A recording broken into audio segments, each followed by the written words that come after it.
Hello বন্ধুরা, এসে গেছি আবার আরেকটা ভিডিও নিয়ে। সো এটা হচ্ছে 18ই জানুয়ারি। আমরা স্কুলের যত বান্ধবীরা আছে সব বান্ধবীরা আমি পিকনিক করেছিলাম।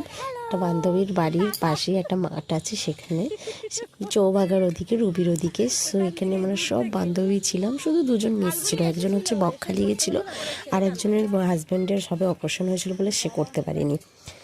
সো আমরা খুব এনজয় করেছি।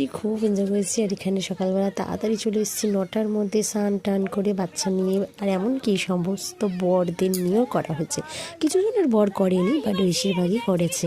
সো এখানে আমাদের বরেরা এই যে পাশ পুঁতে এখানে তিরপল টাঙাচ্ছে যাতে ডাইরেক্ট রোদটা পুরো না পড়ে। তারপরে আমি এসে আটা ময়দা মাখতে শুরু করে দিয়েছিলাম। তারপরে আরেকটা বান্ধবী সে সবজি কাটতে শুরু করে দিয়েছে, একজন চিংড়ি মাছ ছাড়াতে শুরু করে দিয়েছে। আর আমাদের আজকের আইটেম ছিল, প্রথমে গিয়েই টিফিন হচ্ছে লুচি আর আলুর দম। আর তারপরে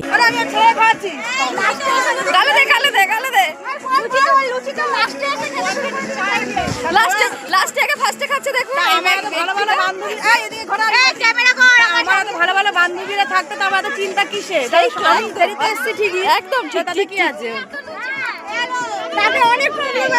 সো আমরা মোট 25-26 জন মিলে, আমরা বাচ্চাদেরকে ধরে 25-26 জন মিলে পিকনিকটা করেছিলাম।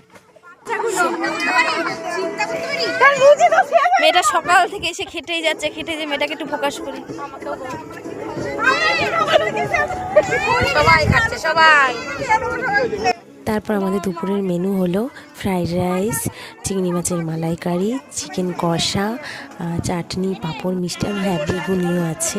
সো অনেক কিছু হয়েছিল। আমরা সব বান্ধবীরা মিলে এগুলো সব ঠিক করেছিলাম, অ্যারেঞ্জ করেছিলাম। মানে সবাই টাকা পেয়ে যার বাড়িতে করা হয়েছে বাড়ির পাশে, তো সেই সব বাজার হাট সব করে রেখেছিলো তার হাজব্যান্ড। সো খুব মজা করেছি আমরা। আর এখানে সবাই মিলে খেতে এসে গেছে, বাচ্চাগুলো খাচ্ছে। আর আমি এদিকে লুচি বলছিলাম, আর এদিকে আলু সবজি গাছছিল, পুতুল চিংড়ি মাছ ভাজছিল। চিংড়ি মাছগুলো গলদা চিংড়ি, বড় বড় বেশ চিংড়ি মাছগুলো। বাচ্চাগুলো তো চিংড়ি মাছই খেয়েছে বেশি, বা মাংস বেশি খায়নি। সো এখানে সব বাচ্চাগুলো বসে পড়েছে লুচি খেতে।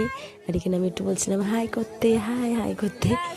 সো তারপর লুচি ফুচি বেলা হয়েছে। তারপরে আমরাও টিফিন করে নিয়েছিলাম। টিফিন করে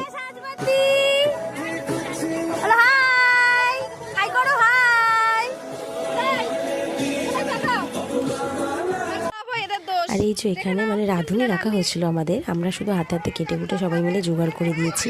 রাঁধুনি ছিল, রাঁধুনি একটুখানি ঘরে গেছিলো যেহেতু আরেকটা রান্না নিয়ে রেখেছিলো সেখানে। তাই আমার বান্ধবীরা একটু চিকেনটা মানে উনি বসিয়েই দিয়ে গেছিলো, ওরা শুধু নাড়ছিল, একটু সব মশলাপাতি সব দেওয়া ছিল। সো রাঁধুনি দিয়েই গেছিলো আর ওরা একটু নাড়ছিল। সো এখানে ওরা নাড়ছিল।